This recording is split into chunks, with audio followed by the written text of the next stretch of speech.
कटियान के प्रधान श्री सुनील साहू की ओर से समस्त ग्रामवासियों एवं क्षेत्रवासियों को गणतंत्र दिवस की हार्दिक शुभकामनाएं।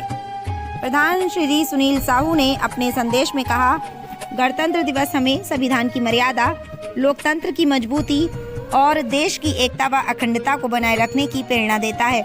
उन्होंने सभी नागरिकों से देश के विकास में सहभागी बनने और संविधान के मूल्यों पर चलने की अपील की है।